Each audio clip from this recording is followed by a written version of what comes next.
তৃণমূল কংগ্রেস মানেই দুর্নীতি, তৃণমূল কংগ্রেস মানেই একটা চুরির সিন্ডিকেট। সেটা বাংলার মানুষ, মুর্শিদাবাদ শহর, মুর্শিদাবাদ জেলার মানুষ অলরেডি সেটা বুঝে গেছে। এটা এখন আর বলার প্রয়োজন রাখে না, কারণ একটা বাচ্চা ছেলেও জানে যে তৃণমূল মানেই চুরি। আর তৃণমূলের প্রত্যেকটা নেতামন্ত্রী জেল খেটে বাইরে বেরোচ্ছে।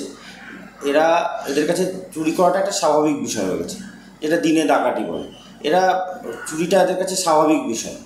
তো এদের সঙ্গে চুরির এরা উন্নয়ন করে মানুষের কাছে ভোটের জন্য পৌঁছাবে, এটা মানে বলাটাও একটু অন্য টাইপের মনে হয়। কারণ 2026-এর নির্বাচনটা বিগত যে 2011 সাল থেকে 26 সাল, এই 15 বছরের তৃণমূলের পথ চলা যদি আমরা দেখি, এরা বাংলাকে কি দিয়েছে? শিক্ষাক্ষেত্রে দুর্নীতি। এখনও পর্যন্ত টেট থেকে শুরু করে এসএসসি থেকে শুরু করে যে চাকরি, তো প্রতি বছর টেট হয় না, প্রতি বছর এসএসসি হয় না। যে 2-1 বছর হয়েছে সেটাও দুর্নীতিতে ঝুলে আছে, আমরা সবাই সেটা দেখতে পাচ্ছি। যারা চাকরি পেয়েছিল তারাও চাকরি হারিয়েছে। এছাড়াও আমরা যেটা মূল স্তম্ভ কি, শিক্ষা, স্বাস্থ্য ব্যবস্থাও আমরা দেখেছি কীরকম বেহাল অবস্থা।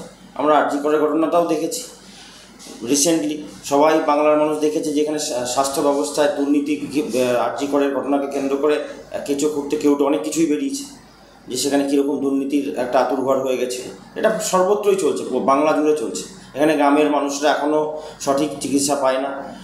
আমরা বাকি যে রেশন ব্যবস্থায় জ্যোতিপ্রিয় মল্লিক রেশন দুর্নীতি আমরা দেখেছি, তিনি কিভাবে কোটি কোটি টাকা রেশন খাতে দুর্নীতি করেছে। আমরা অনুব্রতকে দেখেছি কয়লা, বালি এসবের কিভাবে টাকা কামিয়েছে। তো আমরা সমস্ত স্তরে তৃণমূলের দুর্নীতি এমন দেখেছি।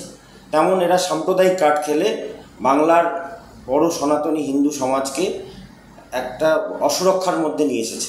আমরা মুর্শিদাবাদ নিয়ে যেহেতু কথা হচ্ছে, আমরা মুর্শিদাবাদ জেলায় কদিন আগে আমরা ধুলিয়ানের কথা সবাই টিভির পর্দায় দেখেছি, সোশ্যাল মিডিয়ায় দেখেছি। ধুলিয়ানে কিভাবে এই সরকারের পুলিশ মন্ত্রী স্বয়ং নিজে মুখ্যমন্ত্রী, নিজে পুলিশ মন্ত্রী, তা সত্ত্বেও সেখানে পুলিশ ইনঅ্যাক্টিভ থাকলো।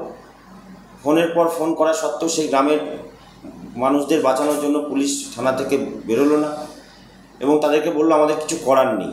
আমরা কি দেখলাম, তাদের সম্পত্তি, টাকা পয়সা লুট করে নেওয়ার পর পেট্রোল ঢেলে প্রায় 200-300-400 হিন্দু বাড়ি উড়িয়ে দেওয়া হলো।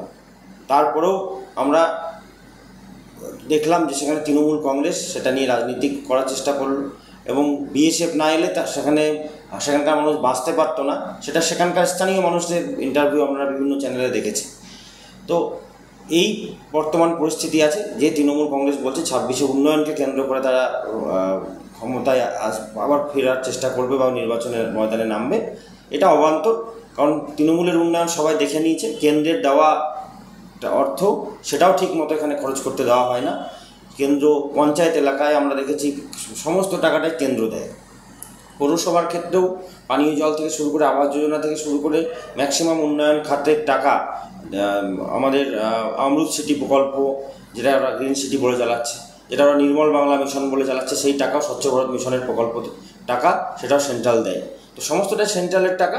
দুর্নীতি হচ্ছে, অবাধে দুর্নীতি হচ্ছে, যেটা লাগাম ছাড়া, যে দুর্নীতি মানুষ জেনে গেছে। সেই জন্য আগামী নির্বাচন পশ্চিমবঙ্গে পরিবর্তনের নির্বাচন, এই নির্বাচনে মানুষ বিজেপির সঙ্গে আসবে, তৃণমূলকে যোগ্য জবাব দেবে। একটা আইওয়াস, ওর আসার মুখ নেই, ওখানে আসার মতো সাহসও ছিল না তার, কারণ ওখানে এলে বিক্ষোভ হতো। উনি এসছেন অন্য যে স্থানে দাঙ্গা কবলিত, উনি কি গেছেন তাদের বাড়ি দেখেছেন? তাদের পরিবারের সঙ্গে বসে কথা বলে শুনেছেন কী দুর্দশা হয়েছিল, সেই দাঙ্গার দিনটিতে কী ঘটনা ঘটেছিল? এগুলো তার নেতাকর্মীদেরকে দিয়ে এরকম একটা ভুল প্রচার করিয়ে তিনি মানুষের কাছে সাধু সাজতে চেয়েছেন। কিন্তু এটা সবাই জেনে গেছে, এখানে ক্লিয়ারিফাই করার কিছু নেই। দীঘার জগন্নাথ মন্দির উদ্বোধন হবে কত তারিখে, আর দাঙ্গা কত তারিখে হয়েছে? 1 মাসেরও বেশি ব্যবধান। 1 মাসে তিনি সময় পেলেন না। 1 মাস ধরে কি দীঘার মন্দিরে পড়েছিলেন, নাকি দীঘার জগন্নাথ মন্দিরের ইট তিনিই গাচ্ছিলেন নিজে দাঁড়িয়ে থেকে? তো তার কি ডিপার্টমেন্ট নেই সেটা কাজ করার জন্য? এটা মানুষকে বোঝানো যাবে না। এটা আজকের দিনে সোশ্যাল মিডিয়ার যুগ, এখন সবাই শিক্ষিত, তাদেরকে ভুল বুঝিয়ে এই ধরনের প্রচার করা যাবে না। সবাই জানে মমতা ব্যানার্জির পুলিশ, তিনি নিজে পুলিশ মন্ত্রী, তার পুলিশ সেখানে ব্যর্থ হয়েছে, এবং সেটা পরিকল্পিত, এটাও প্রমাণ হয়েছে। কদিন আগে হাইকোর্টে একটা রিপোর্ট জমা পড়েছে, সেখানে বলা হচ্ছে পূর্ব পরিকল্পিত। তো তার প্রশাসন, তার আইবি, তার ইন্টেলিজেন্স ডিপার্টমেন্ট কী করছিল তাহলে? এটা তো তার ব্যর্থতা, তাকে দায়ভার নিতে হবে। তিনি এসছেন অনেক পরে, আসতে হবে, না আসলে কি বলবে লোক, সেটা লোক দেখানোর জন্য এসছে। প্রকৃত কোনো সিম্প্যাথি হিন্দুদের প্রতি তার নেই। আর তার প্রমাণ আমরা ধুলিয়ানে দেখেছি, শামশেরগঞ্জে দেখেছি। 500-600, একটা দুটো নয় যে বিচ্ছিন্ন ঘটনা, এরকম নয়। পরিকল্পিতভাবে 2-3 দিন ধরে 500-600 হিন্দু বাড়ি যেভাবে পোড়ানো হয়েছে, লুট করা হয়েছে, অকথ্য অত্যাচার চালানো হয়েছে, দুজনকে খুন করা হয়েছে। এরপরে আর কিছু বলার থাকে না। এটা মমতা ব্যানার্জির ব্যর্থতা। সেখানকার লোককে আপনারা গিয়ে জিজ্ঞেস করুন, তিনি এসছিলেন, তাতে কিন্তু কেউ খুশি নয়।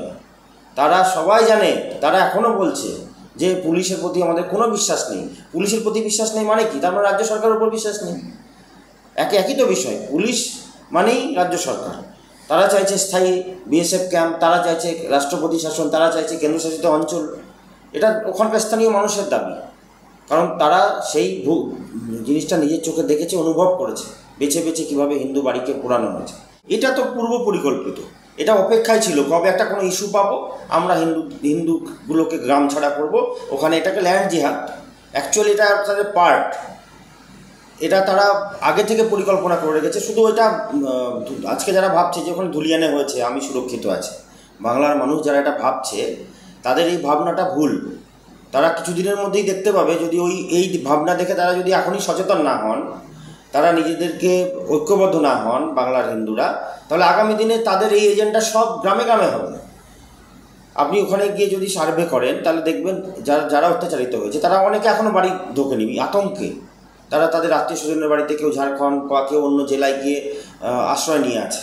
তারা আতঙ্কে আসছেন এবং তারা ওই জমিগুলো বিক্রি করবে বলে পার্টি খুঁজছে, লোক কার কাছে বিক্রি করা যায়। কেন? কারণ এইভাবে যদি বিক্রি হতে থাকে তাহলে ওই কে কিনবে ওই জায়গাগুলো? আশেপাশে তো মুসলিম অধ্যুষিত জায়গা, স্বাভাবিকভাবে মুসলিমরা কম দামে কিনে নেবে জায়গাগুলো। তারপর এটাকে ল্যান্ড জিহাদ। এইভাবে হিন্দু গ্রাম শূন্য হবে আস্তে আস্তে। বর্ডার এলাকাগুলো এইভাবেই শূন্য হয়েছে। আজ থেকে 20 বছর আগে এই বাংলাদেশ বর্ডারের সীমানায় আপনি খোঁজ নিয়ে দেখবেন কত হিন্দু পরিবার ছিল, আর এখন 10-20 বছর পরে এখন কত হিন্দু পরিবার আছে।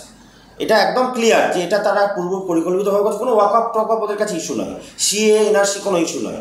এটা তারা একটা অজুহাত খোঁজে যে কোন অজুহাতে আমরা এই বর্ডার অধ্যুষিত হিন্দু গ্রামগুলোতে অত্যাচার চালাবো, আর তারা জমি বাড়ি বেচে কিনে মুসলিমদের কাছে অন্য স্থানে স্থানান্তরিত হবে। এটা একটা ভয়ঙ্কর ষড়যন্ত্র, ভয়ঙ্কর পরিকল্পনা। প্রত্যেকটা হিন্দু সমাজের এই থেকে বাঁচার জন্য এখন থেকে পরিকল্পনা করা উচিত, না তো আগামী দিনে সারা পশ্চিমবঙ্গ জুড়ে এই ঘটনা ঘটবে, আর তার প্রত্যক্ষ মদত থাকবে রাজ্য সরকার, রাজ্য পুলিশ প্রশাসনের। কোথাও দেখাক যে হিন্দুরা আগে থেকে দাঙ্গা করেছে, কোথাও প্রমাণ দেখাক বিজেপি নেতা উস্কানিতে সেই দাঙ্গা হয়েছে, একটা প্রমাণ দেখাতে পারেনি কেন? উনার রাজ্য, উনার পুলিশ প্রশাসন, আমরা এখানেই তো দেখলাম যেখানেই দাঙ্গা হচ্ছে, এবং এখানে রিসেন্ট দেখছি সেখানে যারা ধরা পড়েছে তাদের মধ্যে কজন আছে যারা বিজেপির লিডার। এটা তো স্বাভাবিক, এটা এখানে প্রমাণ হচ্ছে। মুখে তো অনেক কিছুই বলা যায়, কিন্তু বাস্তবে কি হচ্ছে? বাস্তবে কটা মুসলিম বাড়ি হিন্দুরা পুড়িয়ে দিয়েছে, কটা মুসলিম পাড়ায় গিয়ে হিন্দুরা আগে থেকে আক্রমণ করেছে, এরকম উদাহরণ আমি তো শুনিনি, আপনারা শুনেছেন কিনা জানেন। তো এইটা প্রমাণ করে কি এটা কে রাজনীতি করছে সাম্প্রদায়িক, এটাই প্রমাণ দিচ্ছে। তো এটাই আমি বলবো যে মুর্শিদাবাদের হিন্দুরা নিজের চোখে আমরা দেখছি, আমরা অত্যাচারিত হচ্ছি। আমরা বিভিন্ন সময় দেখছি হিন্দুদের কীর্তনের জলশাস্তে নিয়ে গেলে তার উপর আক্রমণ হচ্ছে। আমরা মসজিদের সামনে দিয়ে গেলে মাইক বন্ধ করে যেতে হবে। সন্ধ্যেবেলায় ভগবানগোলার বিভিন্ন এলাকায়, বর্ডার অধ্যুষিত এলাকায় আমরা দেখেছি শঙ্খফু দেওয়া যাবে না, ওই সময় নামাজ পড়া হচ্ছে, তাই শঙ্খফু দিলে তাদের অসুবিধা হবে। তো এই ধরনের, এটা কোথায় বাস করছি আমরা? এই ধরনের কাহিনী হয়তো আমরা মুখে বলছি। যারা বাংলার মানুষকে এইটুকুই মেসেজ দেবো মুর্শিদাবাদবাসী হিসেবে, যে আমরা নিজের চোখে দেখছি, আর আপনারা আগামী দিনে হয়তো আপনার সঙ্গে এই একই ঘটনা ঘটতে পারে। স্বাধীনতার আগে বাংলাদেশের কিছু হিন্দু দেশ ভাগের আগে একই কথা বলেছিল যে এই দেশ ভাগ কখনো সম্ভব ধর্মের ভিত্তিতে। তারপরে ধর্মের ভিত্তিতে দেশ ভাগ আমরা দেখেছি। আবার এই বাংলার কিছু মানুষ আজ থেকে 5 বছর 10 বছর আগে বলতো যে এখানে দাঙ্গা হিন্দু মুসলিম কিছু হয় না, আমরা ভাই ভাই বাস করছি। কিসের ভাই ভাই আমরা তো দেখতে পাচ্ছি। তো আগামী দিনে যারা এটা ভেবে বসে আছে তাদের জন্য সমগ্র সমাজের দুর্দিন নেমে আসবে। তো আমি এইটুকুই মুর্শিদাবাদবাসী হিসেবে মেসেজ দেবো যে মুর্শিদাবাদের মতো আর বাকি রাজ্য জেলাগুলোর অবস্থা যাতে বাংলার না হয়, সেই জন্য ঐক্যবদ্ধ হন, আর 26-এ রাষ্ট্রবাদী সরকার আনুন, ভারতীয় জনতা পার্টিকে জেতান।